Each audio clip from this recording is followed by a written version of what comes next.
Hello, I'm Bernard Fishman, Director of the Maine State Museum, and I'm grateful to the Friends of the Maine State Museum for helping to showcase and support the museum's work. Both of our organizations are delighted that you are here joining us this evening. Though the museum receives generous support from the state of Maine for our facility and for staff costs, private giving is still essential to the museum's work.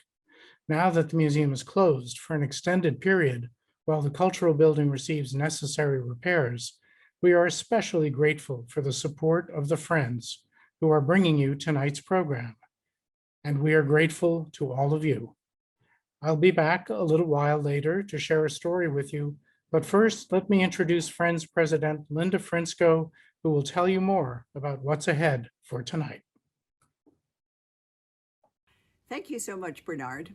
We have a great show for all of you, a cavalcade of history as told through some of our state's most precious objects.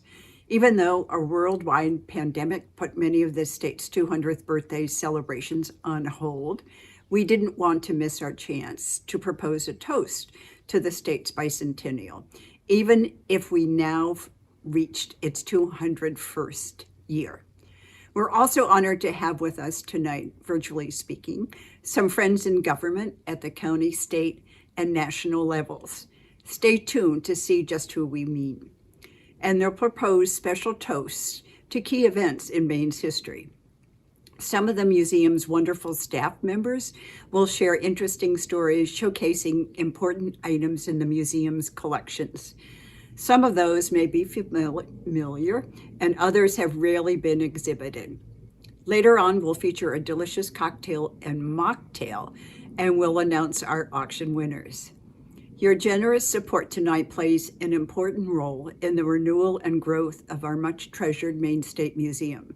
Funds raised by the Friends at events like this help support, bring school and public programs online, and other work as we move toward an even more exciting, expanded experience when the museum doors open once more.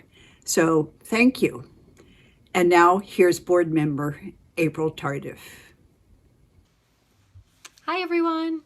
Yes, there's lots to celebrate. So let's get our virtual cocktail party going. I'm pleased to introduce our Master of Ceremonies, humorist Gary Crocker. Gary's a Maine native who believes in the power of humor to improve almost any situation. He has offered remarks and observations in the classic Maine tradition to groups, organizations, and businesses from Maine to California, and once in Paris, France. A retired educator and Navy veteran, he enjoys helping organizations meet their goals and accomplish great things. Please welcome, live from West Gardner, Gary Crocker. Thank you, April.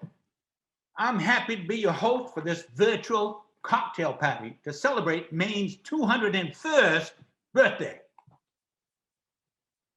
I'd like to break the ice and get the party going. Just a short story, something that happened in Booth Bay Harbor. Not too long ago, a fellow from away with a very expensive car, Mercedes-Benz, Lamborghini, something like that. Anyway, he come whistling into town and happened to come upon a Maine lobsterman. He was mending his traps right there next to the water.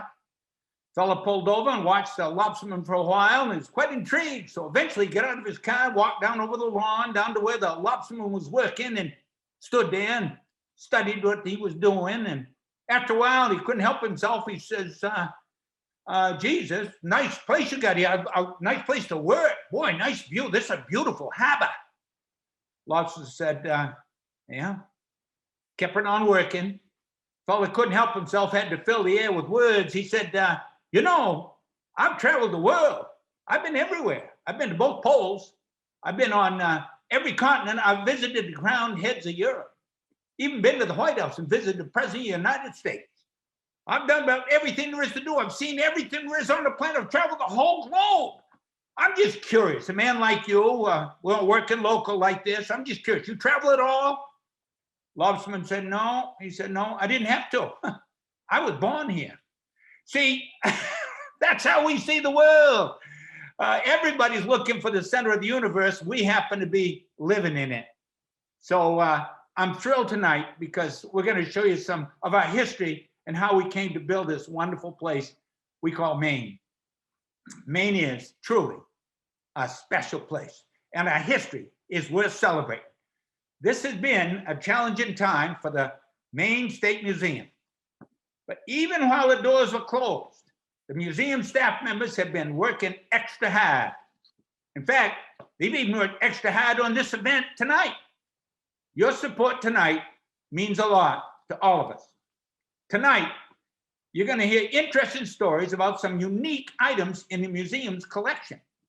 Our festivities were prompted by last year's bicentennial, 200 years since Maine separated from Massachusetts, or as I like to put it, when we set Massachusetts free and became an independent state in 1820. But we're going to go back before 1820 to point out a couple of interesting things. Before Maine could separate from Massachusetts, it had to become part of Massachusetts. So how did we end up being part of Massachusetts in the first place? Did you ever wonder that? I know it's crossed my mind a few times. Now, what do you suppose you're seeing here, written in an antiquated scroll? Well, it's a receipt. I bet you all stuff receipts in your shoe boxes, or maybe these days you scan them into that interstate or whatever they call it. But what we're looking at here is a prize of the museum's collection. This is the receipt acquired by a representative of the Massachusetts Bay Colony when they purchased the territory of Maine from England in 1677. They paid the whopping sum of 1,250 British pounds. I knew a fellow that weighed almost that much one time. Anyway, or what today would be about $300,000. A bargain by anybody's standards. Now, of course, for thousands of years before the Europeans settled in Maine, the ancestors of Maine's present-day Native Americans, the Abenakis, Maliseet, Micmac, Passamaquoddy, and Penobscot tribes made their lives here. Today, they are known collectively as the Wabanaki. Curator Laura LaBarre will now take our story back about 50 years before statehood to share a story about an object and a memorable individual from the 1700s. Thank you. This woman's hood is called a peaked cap. Wabanakis decorated their clothing with clues to the identity of the wearer. The curve of the front of the wool hood tells us that a Penobscot, Passamaquoddy, or Maliseet woman wore this cap. The beadwork reveals that its maker was Penobscot. The design of delicate silk applique work likely held meaning for its maker that is now lost. The cap was made toward the end of the 1700s. It is the only Wabanaki garment of that era that I know of for which an owner is known, and she was the best-known Penobscot woman of her generation. Molly Molasses was born in 1775. We do not know what her family named her. Her baptismal name was Marie Belagie, which Wabanakis pronounced Molly Balazi. White folks turned that into Molly Molasses.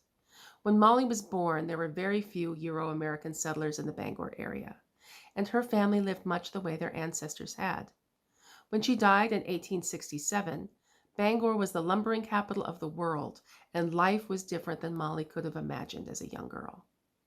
Molly was an ally and sometime life partner to the Lieutenant Governor of the Penobscots, John Neptune. They were a power couple in more than one way, as both were said to have access to what Euro-Americans would call magic or spirit power.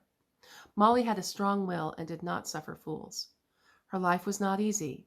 2 of her 4 children died before adulthood. Settlers increasingly curtailed Penobscot access to traditional resources. The only constant in Molly's life was change. It is unusual to know the maker of a Wabanaki creation this old. It is unheard of to have a photograph of it in use. We have Molly to thank for that. She begged for coins in Bangor in her old age, and to those who gave generously, she offered a photograph of herself. One such image shows her wearing a top hat.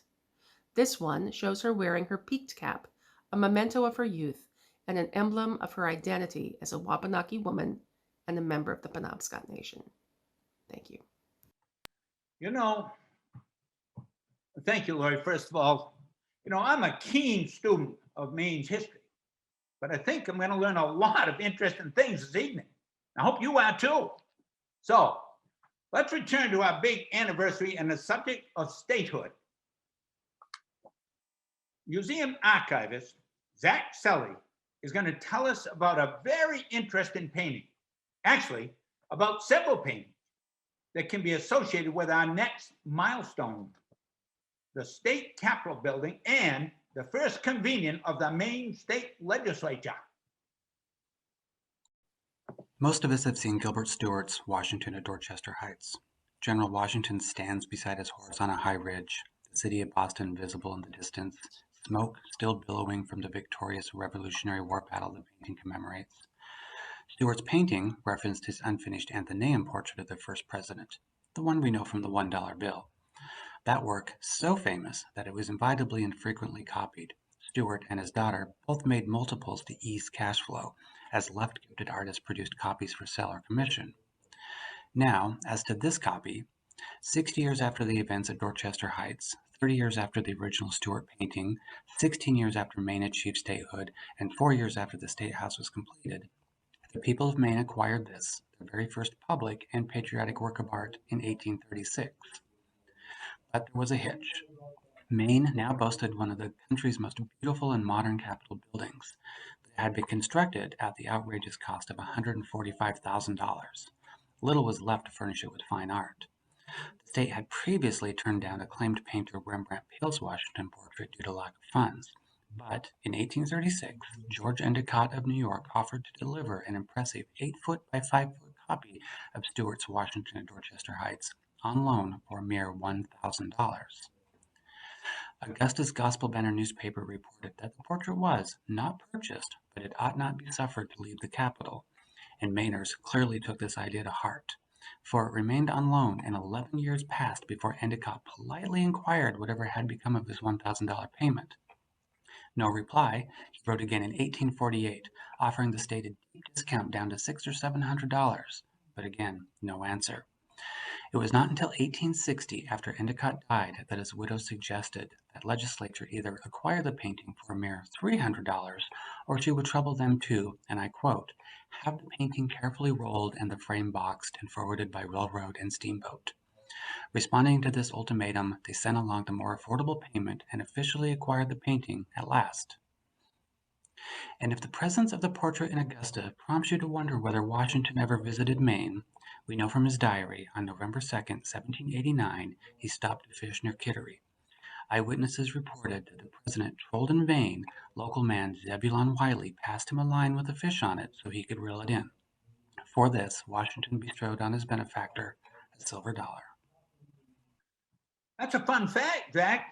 I did not know that, and I'm sorry to hear that our founding father didn't have any real fishing talent, but he was quite a leader.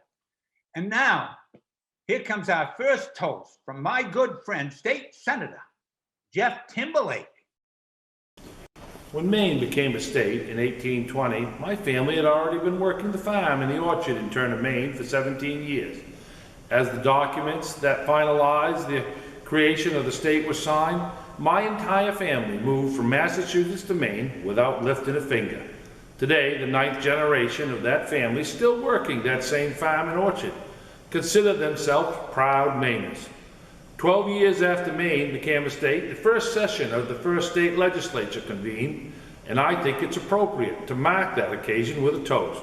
So I raise my mug of Ricker Hill cider, made here in Turner, to Maine's ongoing experiment with representative government, how it works and sometimes how it doesn't. Thank you, Senator Timberlake. Jeff, I'm going to have to come out to Ricker Hill and get some of that cider. Some of you who've been frequent visitors to the museum may recall a Civil War exhibition from a few years ago, and also the extraordinary Civil War flag collection.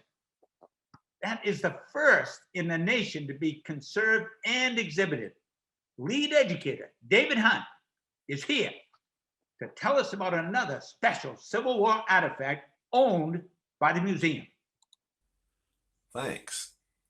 The object: Confederate pistol surrendered to Joshua Chamberlain at the Battle of Gettysburg. This gun, A 36 caliber 1851 Colt revolver reminds us of a celebrated Maine hero and a critical moment in Civil War history. On July 2nd, 1863, during the Battle of Gettysburg, Colonel Joshua Lawrence Chamberlain and his 20th Maine Regiment were ordered to hold their ground on Little Round Top at the extreme left of the Union line at all costs. Over 2 hours, Chamberlain and his men repelled attack after attack by Confederate soldiers as the 15th Alabama Infantry charged up the hill again and again.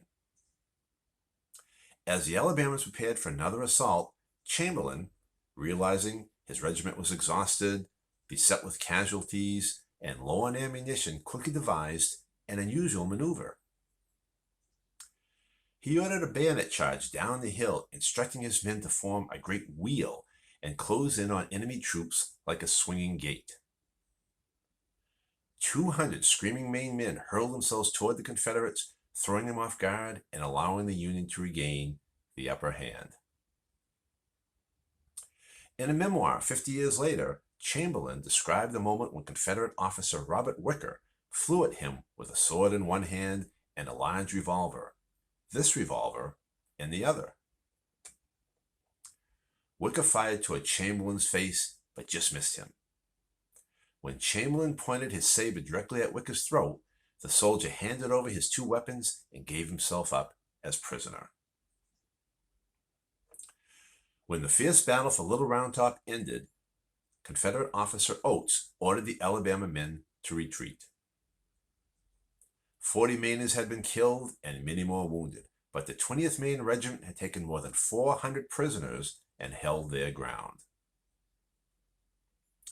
After the war, Joshua Chamberlain was awarded the Medal of Honor for his heroism and innovative leadership, and he presided over the parade of the Confederate infantry during their formal surrender at Appomattox. He kept the Confederate pistol that had nearly killed him, and it held an important place in Chamberlain's personal library, along with other mementos of his war experience. Chamberlain died in 1914, finally succumbing to wounds suffered in actions after his heroic stand at Gettysburg. Here's a toast to the Maine State Museum and to Maine's greatest citizen, Joshua Lawrence Chamberlain.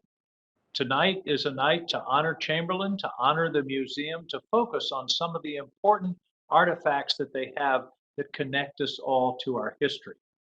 I consider history one of the most important things that enables us to make good decisions today. History is condensed experience. And if we know what's come before, then we can be better equipped to deal with what's coming toward us. Joshua Chamberlain, as I mentioned, I believe is Maine's greatest citizen, the hero of Little Round Top at the Battle of Gettysburg, also at the Battle of Petersburg, saw tremendous action during the Civil War, returned to Maine, became governor, was served 4 terms, 4 one-year terms in those days. Can you imagine having to run every year? But he was governor of Maine for 4 years in the late 1860s, and then was president of Bowdoin College. A Renaissance man, spoke 10 languages, a hero, Congressional Medal of Honor, president of his college, and contributor to the people of Maine. So, again, a toast to the Maine State Museum and to Joshua Lawrence Chamberlain.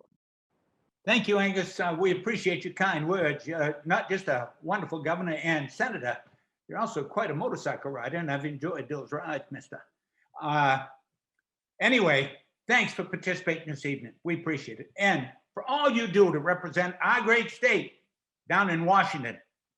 And thanks for all those years of motorcycling. You're quite a rider and a great friend.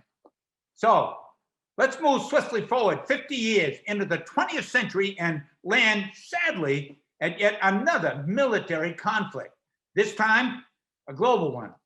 We hope that many of you had a chance to visit the museum's World War I exhibit. Either way, you'll be glad you joined us tonight. Twice this evening, the museum's collections manager, Natalie Liberace, will share correspondence from the museum's archival collections, letters written home from the front by servicemen. So use your imagination as we gender swap, and she shares the words of two Maine men. First, we'll hear an August 1918 letter composed by Major James W. Hanson. At the time, he was commanding the U.S. Army's 1st Battalion, 103rd Infantry Regiment near Givry, France. The battalion was made up of men from Maine and New Hampshire. At least twice a week, Hanson would send affectionate letters, each ranging from 3 to 14 pages in length, to his wife Zara. And they often began this way. Darling baby wife, have just got 2 letters, July 24th and 26th. When they were written, I had just got out of the line above Chateau Thierry. Probably by now you know what we did and how hard the fighting we were in. Honey, I wish I could see you, for I am so lonesome and miss you so. We have never been in a rest camp and never will be. That man had probably been in a hospital and sent south. No one here has ever been to the south of France, except from a hospital. All our leaves are canceled. We get none, and are on our way tomorrow. I could not tell you where if I knew, but you can guess what it means. Honey, you people at home don't know what the Yankee division has been through here, and now we catch it again. I hope I come back this time, but je ne sais pas. I do want you to go to dances and have a good time. It will help you forget. Only don't fall in love with anyone. I couldn't stand for that, and it would be fini for us. The GHQ will not let us get away with anything. We have never had a leave and never expect one until the war closes. I do not get my promotion as there are too many regulars to take care of yet. If I get through, it will be as a major. Well, I've been in a few scraps and haven't fallen down yet, so here's hoping. But tonight, sweetheart, I am lonesome and homesick as I can be. Evidently, when you wrote, you did not know that our brigade was about wiped out. You didn't mention it. Well, baby, we made a little history, even if it was small. Darling, I'm so lonely and lovesick, I guess. I'm getting old and foolish, but I love you and want you so, honey. Thanks for Phyllis's picture. Send yours soon. I hardly know Phyllis. Probably I won't know either of you. Good night. Your loving husband, J.W. Hanson. That's very touching, Natalie. Seriously. Thank you. And we'll see you again shortly. And just to let you all know, Major Hanson would later become Brigadier General and Adjutant General of Maine's National Guard. His leadership skills were even compared to Joshua Chamberlain's. Now, here's one more object story before we take a refreshment break. It's associated with a Maine milestone for which we are all grateful, and it followed right after the First World War. Perhaps you can even guess what it is.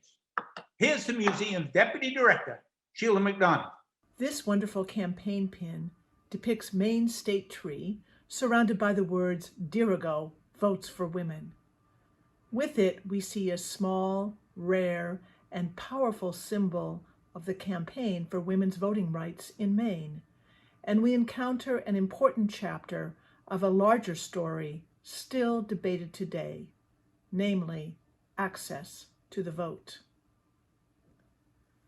The pin dates from about 1917, but work to secure votes for Maine women started much earlier. Beginning in 1857 and through the following decades, Maine suffragists joined a growing national effort to secure votes for women by promoting relevant changes to state constitutions. They did so via petitions. Mainers on both sides of the suffrage debate sent hundreds of petitions to the state legislature asking representatives to either support or oppose a Maine constitutional amendment for equal suffrage or voting rights. But through all those years, the petitions came to naught. In 1917, after decades of government inaction, Maine suffragists celebrated when the legislature authorized a referendum vote to amend Maine's constitution and grant voting rights to women. Which brings us back to the pin, likely worn around this time. The referendum campaign was a fierce, uphill struggle for the pro-suffrage forces. Money was limited, time short, and the statewide organizational structure was not really developed enough for such a big campaign. And just after the referendum was authorized, the U.S. entered World War I, which further diverted attention and funds. Still, they persisted. State and community groups mobilized. National associations sent money and organizers. Lectures were given, debates were held, money was raised. Suffrage schools trained advocates. Of course, men were the only ones who could vote on the referendum. And the results? Another crushing disappointment.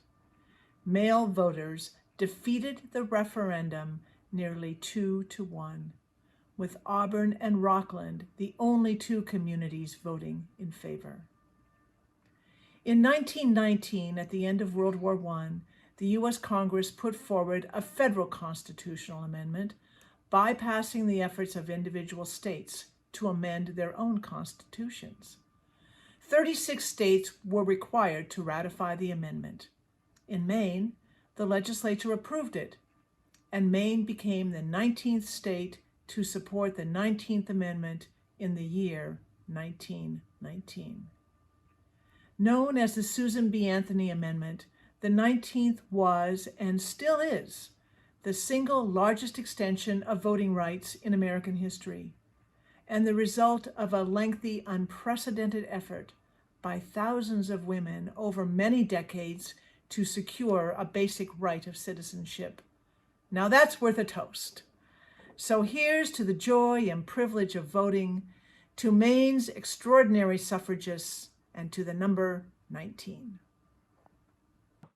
There was lots of celebrating around that piece of legislation, and rightfully so. And the long overdue inclusion of women, most women, in this essential democratic practice. So let's continue celebrating. It's time for an intermission to refresh ourselves. And April is back to tell us about a one-of-a-kind libation that's been concocted just for us tonight. Hi again. We're so grateful to Shawn McLaughlin of Cushnock Brewery and State Lunch in Augusta for inventing a signature cocktail for the Friends of the Maine State Museum and tonight's great event. Be sure to stop in downtown Augusta this weekend and sample the beverage in cocktail or mocktail form. If you want to try your hand at mixology now, you should have received a copy of the recipe by email, and we'll also share it up on the screen here. Hey, maybe you could demonstrate for our audience, Gary.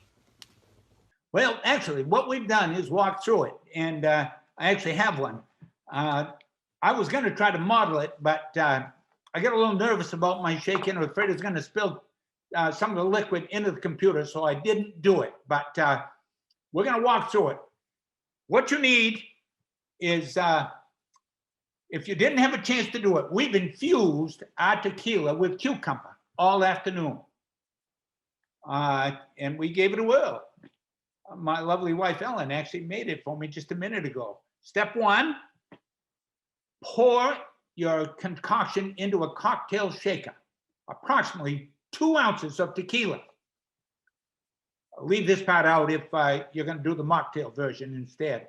Anyway, second, you put in a 1/4 ounce of simple syrup, approximately a 1/2 cup of pink grapefruit juice, and then splash some Prosecco on top. Leave this part out if you're teetotaling, but add some plain or grapefruit flavored seltzer instead. That's for the non-drinkers among us, or those that are driving. Step two, shake, shake, shake. That's the part I could do wicked decent. All I have to do is grab the shaker and I just shake like that. It just is standard. It's always nice to burn a few calories before you imbibe. Now, step three, pour it into a champagne glass and adorn it with a cucumber and put in a grapefruit segment and a bit of a peel. Now, That's yummy, or at least mine is. I hope you're enjoying whatever beverage you made or chose. And while I continue sipping, here are some images of some of my favorite parts of the museum.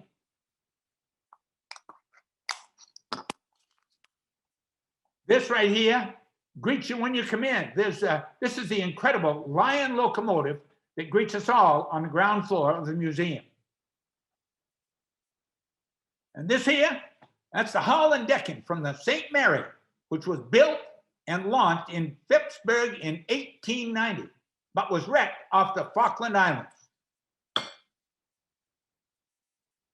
One of my favorite pieces, this is the wonderful Lombard log hauler, made in Waterville in 1925 and officially called an auto tractor truck.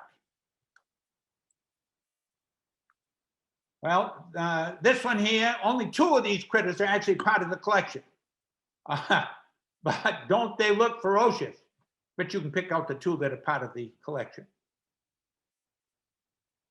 And you may recall, if you visited the museum, you'll recall seeing this fellow in the Dorian tub trailer before. And the iconic Spear Mill, meticulously reconstructed from its original location in Warren. And here is a summer kitchen, like my teeth. Some are here, some are there. But anyway, one of the recreated environments found in the At Home in Maine exhibit. And this is a beautiful sleigh that was made by prisoners at the State Museum in Thomaston around 1900.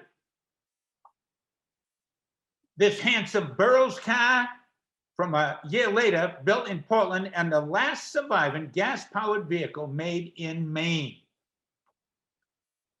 Oh, and I love this one. It's a recreated weave room from the Knox Mill in Camden. Now, I worked in a mill room just like this. I worked in a weave room for a while, but I also worked in the wet finish department in North Monmouth, Maine. Yeah, and I got to tell you, it got wicked hot one night, and I learned that the washing machines were large enough to swim in, because I did it. Yeah, my supervisor didn't take kindly to it, said he was going to turn the washer on. Well, he didn't, because I'm sitting here talking to you. But we got creative in those days, ways to stay cool. So I hope you enjoyed that speedy virtual tour. And since we're curious, why don't you tell us which one is your favorite? Go ahead and vote. Here's a quick poll. And we'll give you a couple of moments to choose which one you like the best. And the results are going to pop up shortly. And I can see everybody's voting. You're all at it. You're all thrashing about on your machines. And just like I would be. Now, if you have to make a choice between drinking and using a machine, I guess I'm going to go with drinking. So you have yourself a drink, just like me right here. See, I've got my little piece of cucumber right there, just right firmly on the lip of my glass. And I'm taking a little sip. Oh, yeah. Wow. Yeah, that's a good drink. Either my wife's a great bartender or they created a wicked decent drink, probably a little bit of both. So we're going to give you a few more seconds to decide which one you think is the most popular, the one you like the best. I kind of lean one way myself. And it looks like the voting is going my way. Yeah, it looks to me like it's going, yep, it's the Lombard log hauler. Interestingly enough, that was the first continuous track vehicle, and it was invented by a fellow from Waterville, Maine. So just so you know, that's the winner tonight, the Lombard log hauler, and I guess you can get a ride in it if you get over to the museum when it opens. And if someone says I said you could do that, you tell them they're crazy. Anyway, before we resume, this seems like an excellent time to announce our auction winners. And the lucky purchaser of the beautiful Wendy Reed quilt is, drumroll please, the lucky winner is Pat Moore. Next, the high bid on the tourmaline necklace came from Catherine Lennon. And finally, Jackie Grosky wins the fabulous Moose Point Getaway. Congratulations to everyone that participated. We hope you'll all enjoy those wonderful prizes. We're very grateful to the folks who donated those items. And we're also very grateful and very thankful for the people who won and the people who contributed for your generosity. Thank you. Now, having consumed our liquid refreshment and still thinking about that subject, let's continue with both a flash forward and a flashback to hear about temperance and prohibition. Here's the lead educator, Kate Weber, and another intriguing object from the museum's collection. When we mention prohibition, the Roaring Twenties might come to mind. But the state of Maine was dry, or meant to be dry, a whole lot longer. Prohibition was a huge deal in our state. In fact, to discourage alcohol sales, the city of Rumford was renamed Sodaford. Well, that part's a joke, but it is true that many people in the 19th century were really worried about liquor. Maine was at the forefront of the temperance movement, a national fight to save people from demon rum. The Brotherhood of Temperance Watchmen was founded in Durham about 1849. This banner was made in 1851. It would have hung nearby at a chapter in East Raymond and been carried in parades. Back then, Maine laws prohibiting alcohol were passed, repealed, and passed again. That might explain the no repeal slogan on the banner. At the center, Maine's famous temperance crusader, Neil Dow, smashes open a liquor barrel and lets it spill out. In 1851, Maine was the first state to pass a law banning sales of any alcohol that wasn't for industrial or medicinal purposes. Many landmarks in the national movement started here and resulted in the 1919 ratification of the Constitution's 18th Amendment, which banned alcohol sales nationwide. So, Prohibition was a law in Maine for a full 82 years, 1851 to 1933. But, believe it or not everyone followed the law. People got creative and entrepreneurial, operated in secret, and sometimes in open defiance. Cases and cases of alcohol were confiscated, but law enforcement never quite kept up with the bootleggers, or rum runners, who managed to get liquor across the Canadian border or into Maine ports. Criminal activity flourished as people chased the beverages and the profits. After the 21st Amendment repealed the earlier 18th in 1933, states could decide for themselves whether or not to prolong prohibition. In Maine, the local option, each town deciding for itself whether to be wet or dry, was established, and the rule is still in effect today. I personally lived on a dry island for 2 years, taking a ferry then driving to Ellsworth to stock up on beer and other groceries, which gave me first-hand experience with how these laws are meant to work and how they sometimes don't. Hello. As Kate explained, Maine sought to stop the evils of alcohol for a long, long time. But as the saying goes, Maine was the first state to go prohibition, but the last state to go dry. Though the experiment didn't last, and it's legal for Mainers over 21 to legally consume spirits, I'm glad the museum decided to go virtual for your cocktail party. You can enjoy your cocktails and not leave the comfort of your own home. But if you are going to go somewhere else to drink, as I always say, choose your ride, either with a designated driver or one of my deputies will provide a ride for you. So I raise my Eli's Orange Pop to a controversial time in Maine history. Here's to drinking responsibly and living to see the future. Thank you, Chef. I can't help but smile. Those words of wisdom were important to hear on this sensitive subject. I, for one, don't want any rides from your deputies, any of them, especially that fella. And I advise the rest of you to heed those words. Both of those fellas look like they mean business. Now, I'd like to bring Natalie back to share another wartime letter. This one dates from April 20, 1945. It was sent from 26-year-old Benjamin S. Goodwin, known as Smitty, of the U.S. Marine Corps, back to his mother, Bessie, in Goodwin's Mills near Biddeford. The Goodwin family ran a sawmill and gristmill in the area beginning in the late 1700s. Dear Ma, excuse this dog-faced stationery, but it's the handiest, so here it goes. I'm mighty thankful for this little respite that allows me to write at least a note and let you know I'm well and hearty. It will probably be 2 or 3 weeks yet before I can write as glibly as before. However, you are not to worry, as there is no need or sense in it, as worry only indicates a lack of faith. Your letter, written Easter Sunday, was most interesting, nice and newsy. I found it awaiting me yesterday. So glad Mary could get up and visit you again. Isn't she wonderful, though? I'm going to give you a daughter through marriage whose infinite loving kindness renders her more like you than a daughter of your own flesh and blood could be. Trust you will always get along well, as I am anxious that the 2 only important women of my life keep harmonious. I'm eager for Mary to get to know and love Aunt Luella and Uncle Hans. They have done so much for me and will always be so close to me.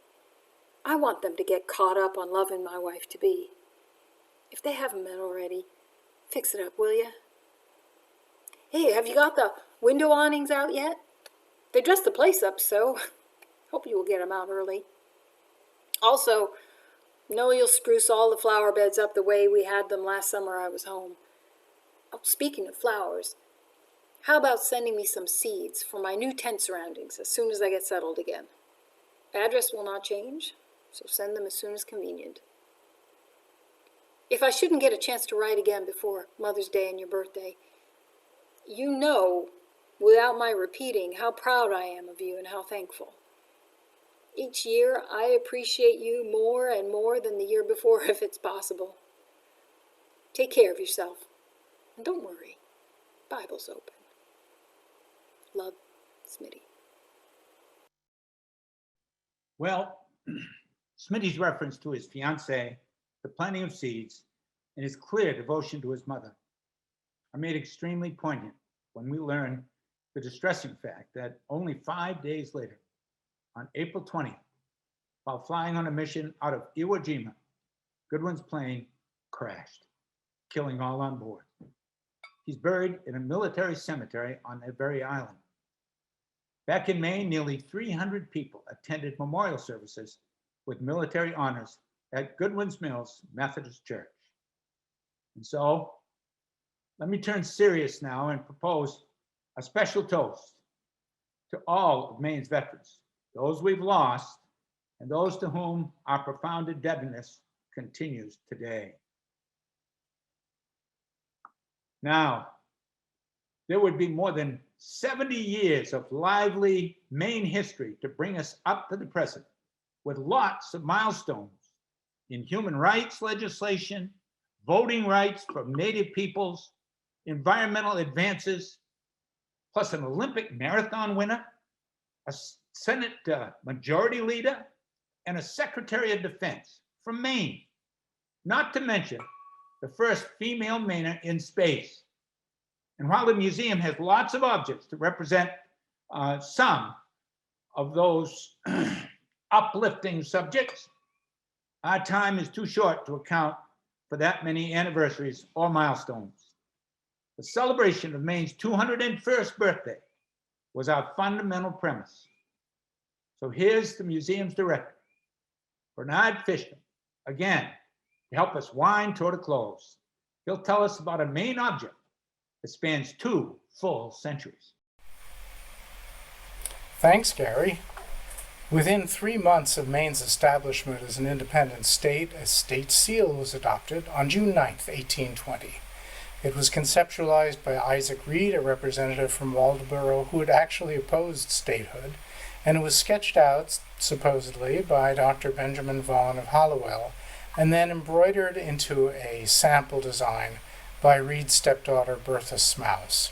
As defined in Maine law, the seal, as it developed in this 1857 stained glass emblem that once decorated the halls of Congress in Washington, featured such characteristic aspects of Maine's landscape as a body of water and a pine tree with a moose, recumbent as though it were a heraldic unicorn, and a farmer and a sailor representing 2 of the most significant economic occupations within 19th century Maine. And above is the motto Dirigo, Latin for I lead. And above that is a representation of the North Star, the unchanging star we call Polaris, symbolizing, because of its apparent immobility in the sky, stability and guidance towards what is right, and it is a suitable representation to an early 19th century sensibility of patriotic virtue. The virtuous star leads Maine, and Maine, being the northernmost state, leads the nation. The North Star is an important cultural icon. Shakespeare had Julius Caesar say he was as constant as the northern star, and Joni Mitchell used the same line to describe an actually inconstant friend in a song from her 1971 album, Blue. The ancient Egyptians liked the North Star also, or at least what they thought of as the North Stars, because when the pyramids were built, Polaris was not visible as the North Star. Instead, the Egyptians saw two different circumpolar stars that never set, and which they therefore considered eternal, and those stars marked where the deceased pharaohs went to enjoy heaven.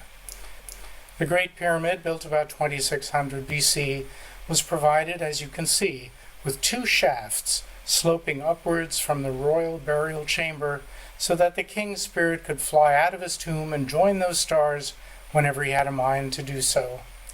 Today, the state seal is a slightly simplified version adopted in 1919. It would certainly look very different if we designed it today, and unquestionably would include a woman. Perhaps under the pine tree would now be a large tick or brown-tailed moth. Well, think about it. It would be a fun dinner table conversation. What should today's state seal include? Now, a few moments ago, Gary laid out a whole bunch of significant Maine achievements of recent decades, but he didn't mention one very important one, the election of Maine's first female governor, Janet Mills. And it turns out that she's here, and she'd like to say hello. This is Governor Janet Mills. You know, Moxie, Maine's official soft drink, was invented in 1884 by a man from Union, Maine. He invented it as a nerve tonic.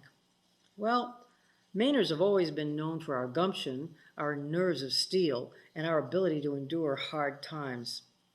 Maine has seen many challenging times in our 201 years as a state, and few more challenging than this past year that we've just come through together, facing a worldwide pandemic. So I'd like to propose a toast with Moxie. A toast to the resilience of Maine people as we celebrate 201 years of statehood. Our shared history and the ways we've celebrated together in the past, the good times and how we've pulled together in bad times, it makes me very optimistic about Maine's future. So happy 201st birthday, Maine. Cheers. Thank you, Governor Mills. We're so pleased you could be part of our celebration tonight. And what most people forget is you're also the first governor to be elected from Franklin County. Yep. And wouldn't you know it? It took a woman to do it. So that about wraps things up on our end. On behalf of everyone at the museum and the friends, we're so glad we had a chance to share this event with the museum friends, fans, and followers. We hope that you'll be part of our future and join us on future online events. In coming months, we plan to do just that, and that you will check out the museum website, mainestatemuseum.org, to stay informed about progress toward a landmark reopening, which hopefully won't be that much in the future. We're grateful to everyone who has contributed tonight, everyone who contributed to the fundraiser. Thank you so much. It's deeply appreciated. Have a good evening, and please stick around for our credits. You don't want to miss them. Yeah.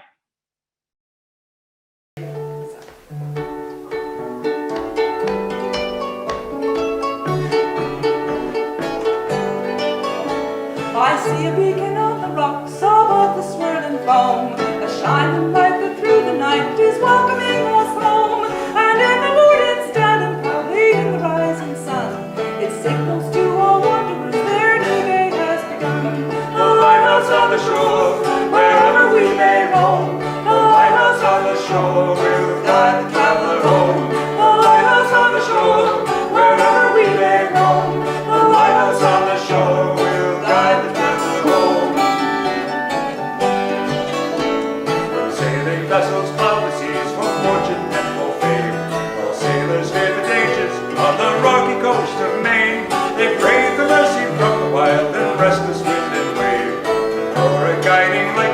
them from a watery grave. The lighthouse on the shore, wherever we may roam. The lighthouse on the shore will guide the traveler home. The lighthouse on the shore, wherever we may roam. The lighthouse on the shore will guide the traveler home.